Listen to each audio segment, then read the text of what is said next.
एक बार कलयुग बहुत ही परेशान था, बहुत ही दुखी था और पहुंचा भगवान भोले शंकर के पास न्याय मांगने के लिए। कलयुग ने भगवान शंकर से कहा, प्रभु ये जो सतयुग है, त्रेता युग है, द्वापर युग है तो मेरे भाई, लेकिन हमेशा मुझे नीचा दिखाने की कोशिश करते हैं। मेरे तीनों भाई अपने को बहुत ही बलवान समझते हैं और इसी बात को लेकर हम चारों भाइयों में हमेशा झगड़ा होता रहता है। भगवान भोले शंकर ने कलयुग की सारी बात ध्यान से सुनी। भगवान भोले शंकर ने इसका एक बहुत ही अच्छा निष्कर्ष निकाला। तो वीडियो में अंत तक जरूर बने रहेगा। वीडियो को कर दे लाइक और सब्सक्राइब। एक बार की बात है कि सतयुग, त्रेता युग, द्वापर युग और कलयुग में काफी बहस हो गई इस बात को लेकर कि कौन हम में से ज्यादा श्रेष्ठ है। ये चारों भाई आए दिन इसी बात पर लड़ा करते थे। सतयुग ने कहा, मैं तुम सबसे बड़ा हूँ तो सबसे ज्यादा श्रेष्ठ मैं हूँ। सतयुग कहता है कि मेरा युग तुम सारे युगों से काफी शक्तिशाली और बलवान है। तभी त्रेता युग ने सतयुग को बीच में ही टोकते हुए बोला, नहीं, ये बात पूरी तरह से गलत है। मैं आपसे भी ज्यादा श्रेष्ठ हूँ, आपसे ज्यादा शक्तिशाली हूँ और आपसे ज्यादा बलवान। सतयुग और त्रेता युग की बात सुनकर द्वापर युग बोला, अरे आप दोनों कैसे श्रेष्ठ हो गए? सबसे ज्यादा श्रेष्ठ चारों में तो मैं हुआ। मेरे पास ज्यादा शक्ति है, मेरे पास ज्यादा बल है।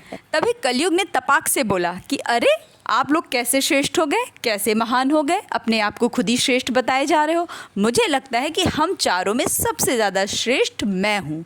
मैं सबसे ज़्यादा शक्तिशाली, मैं सबसे ज़्यादा बलवान हूँ। और आज इस बात को लेकर चारों में झगड़ा काफ़ी बढ़ता जा रहा था। चारों युग इस निष्कर्ष पर पहुँचते हैं कि ऐसे तो मामला बिल्कुल भी शांत नहीं होने वाला। तो एक काम करते हैं कि हम चलते हैं देवों के देव महादेव के पास और वही बताएंगे कि हम चारों में सबसे ज़्यादा श्रेष्ठ कौन है, क्योंकि वो आदि हैं, अनंत हैं। उन्हें तो सब पता होगा कि कौन सबसे ज्यादा श्रेष्ठ है। चारों युग अपने झगड़े का हल ढूंढने के लिए पहुंच जाते हैं कैलाश पर्वत। कैलाश पर्वत पर पहुंचते ही वहां पर द्वारपाल उन्हें बाहर ही रोक लेता है और उनका परिचय पूछता है। उनका परिचय प्राप्त करके द्वारपाल भगवान शंकर के पास जाता है और बताता है कि 4 युग आए हैं आपसे मिलने के लिए। महादेव ने द्वारपाल से बोला, आप चारों को आदर सहित मेरे पास ले आइए। चारों युगों ने महादेव के चरण स्पर्श करते हुए बोले, प्रभु हम एक बहुत बड़ी दुविधा में फंस गए हैं। महादेव ने कहा, कैसी दुविधा में फंस गए हो, जरा बताओ, हम भी जाने। भगवान भोलेनाथ तो ठहरे अंतर्यामी, उन्हें तो पहले से ही पता चल गया था चारों आखिर किस मंतव्य से मेरे पास आए हैं। उन चारों युगों को सादर बैठाते हुए भगवान शिव बोले, आप लोग तो स्वयं काल चक्र हैं, स्वयं समय हैं, तो आपको भला मेरे पास क्यों आना पड़ा?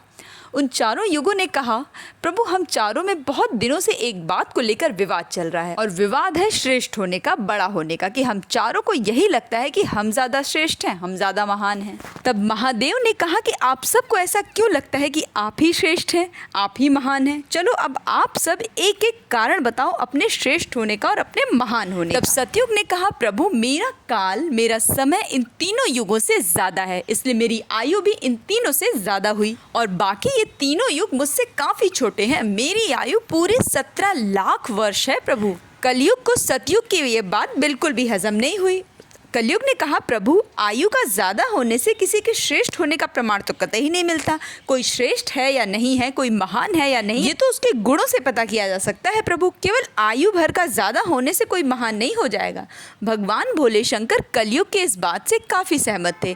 भगवान ने सतयुग से कहा, सतयुग तुम्हारी आयु ज्यादा है, केवल तुम इससे तो महान नहीं हो जाते। तब सतयुग ने कहा, प्रभु मेरे युग में एक से एक वीर, पराक्रमी, बलशाली लोगों ने जन्म लिया है। ऐसे ऐसे पराक्रमी लोग रहे हैं मेरे युग में प्रभु को पृथ्वी को ही उठा कर ले जाएं। और स्वयं भगवान विष्णु ने कई अवतार लिए हैं मेरे युग में प्रभु। तभी त्रेता युग बोल पड़े कि अगर केवल श्री हरि का अवतार लेने से सतयुग कैसे बड़े हो सकते हैं प्रभु? देखा जाए तो मेरे युग में मर्यादा पुरुषोत्तम राम ने जन्म लिया, जिसने मर्यादा की एक नई परिभाषा ही गढ़ दी। और बलवान की बात करते हैं तो रावण, कुंभकर्ण जैसे बलवान शक्तिशाली व्यक्ति तो मेरे ही काल में हुए हैं। तो देखा जाए तो इस तरह से मैं बड़ा हुआ प्रभु। सतयुग और त्रेता युग की बातें सुनकर द्वापर युग ने कहा, प्रभु ये दोनों युग जो बड़ी बड़ी बातें कर रहे हैं, अपने को श्रेष्ठ बता रहे हैं, जो कि पूरी तरह से झूठ और निराधार है, क्योंकि मेरा युग तो स्वयं भगवान श्री कृष्ण का युग रहा है। भगवान श्री कृष्ण जो कि 16 कलाओं में माहिर थे। गीता का ज्ञान भी भगवान ने इसी युग में दिया। और अगर योद्धा की आप बात करेंगे तो मेरे युग में भी पितामह भीष्म रहे हैं, गुरु द्रोणाचार्य रहे हैं, अर्जुन और कर्ण जैसे महारथी हुए हैं, युधिष्ठिर जैसे धर्मात्मा हुए हैं। तो ये बताइए प्रभु मेरे युग का योद्धा किस तरह से इन लोगों से कम था? तो मुझे लगता है प्रभु कि इन सब में सबसे बड़ा और सबसे श्रेष्ठ मैं ही हूँ। तब तक कलयुग ने कहा, भगवान प्रभु ने तो हर युग में अवतार लिया है, कभी राम बन के, भी कृष्ण बन के, और मेरे युग में तो सुना है कि वो कल के अवतार में आएंगे।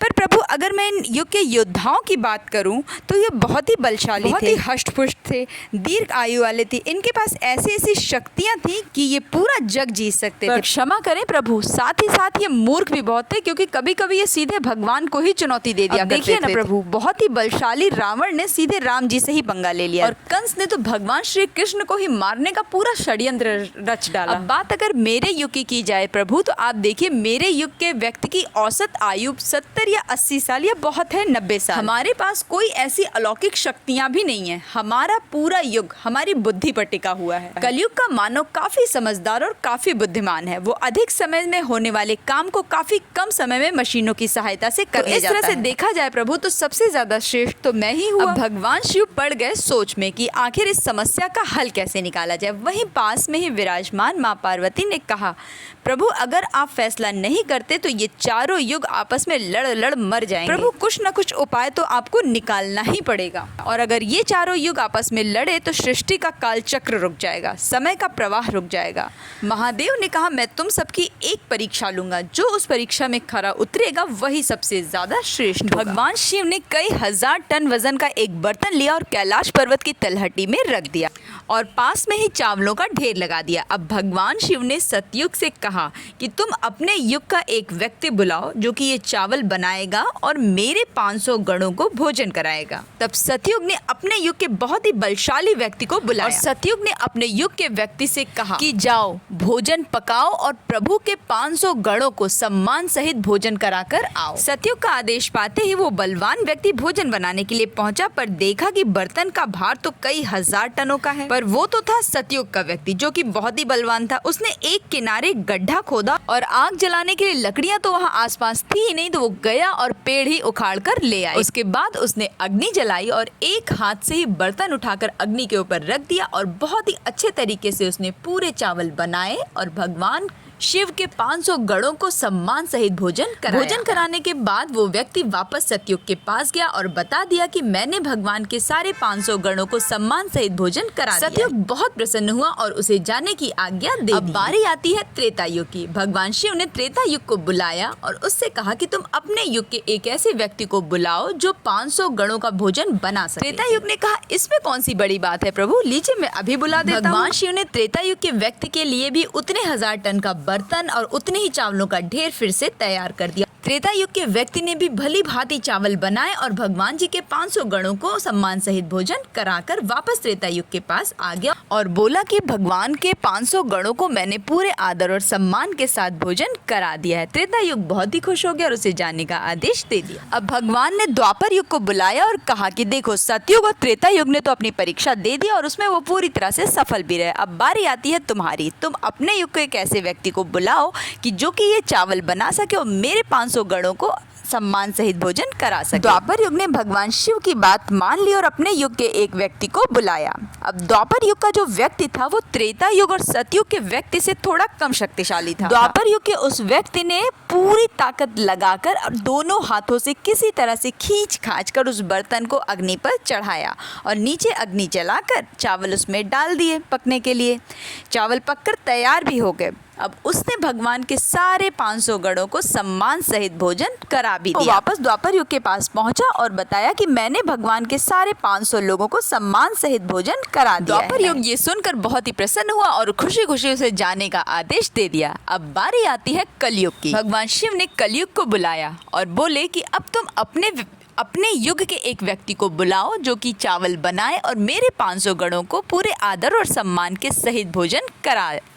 अब कलयुग ने अपने युग के सबसे बुद्धिमान व्यक्ति को बुलाया। कलयुग के व्यक्ति ने देखा कि ये बर्तन तो कई हजार टन का है, तो ये तो मुझसे हिलेगा नहीं और प्रभु के इतने सारे गणों को एक साथ भोजन करा पाना मेरे लिए संभव नहीं हो पाएगा। तो कलयुग के व्यक्ति ने जहाँ पर वो 1000 टन का बर्तन रखा हुआ था उसके नीचे ही गड्ढा खोदना शुरू किया और वहाँ पर पड़ी हुई लकड़ियों से उसने अग्नि जला ली। अग्नि जलाने के बाद उसने जो है उसमें चावल डाले और चावल जब पक गए तो उसने क्या किया, उसने सोचा कि इतने ढेर सारे व्यक्तियों को एक साथ भोजन भोजन कराना तो संभव नहीं होगा, तो उन गणों में से उसने कुछ व्यक्तियों को अपने पास बुला लिया कि आप भोजन परोसने में मेरी मदद करें। और इस तरह से बहुत आसानी से 500 गणों को भोजन परोसकर उसने सम्मान सहित खाना खिला दिया। कलयुग ने ज्यादा मेहनत भी नहीं की और काम भी सरलता पूर्वक कर लिया। सबको भोजन कराने के बाद उसने बर्तन की सफाई की और बर्तन को वहीं पर छोड़कर वो कलयुग के पास पहुंचा और कहा, मैंने प्रभु सबको भोजन पूरे सम्मान के साथ करा दिया है। कलयुग ने उसकी पीठ थपथपाई और कहा कि तुमने मेरी लाज बचा ली। अब ये सतयुग, त्रेता युग और द्वापर युग मुझे नीचा दिखाने की कोशिश नहीं करेंगे, पर फैसला तो महादेव के हाथ में है। तो अब देखते हैं कि आगे क्या होता है। अब बारी थी भगवान शिव के न्याय देने की। भगवान शिव ने सतयुग, त्रेता युग और द्वापर युग से कहा कि देखिए, आपके युग का जो व्यक्ति था वो बहुत ही बलवान था और बहुत ही शक्तिशाली था, और चारों युगों के व्यक्ति को मैंने एक ही काम सौंपा था, और ये काम कलयुग के व्यक्ति के लिए सच पूछो तो बहुत ही ज्यादा कठिन था, क्योंकि हजारों टन के बर्तन को उठाना तो दूर, हिला पाना भी मुश्किल था इसके लिए। तो इसकी बुद्धिमत्ता देखिए आप लोग कि इसने बिना बर्तन हिलाए ही उसके नीचे अग्नि जला दी गड्ढा खोदकर और पूरे चावल पका दिए।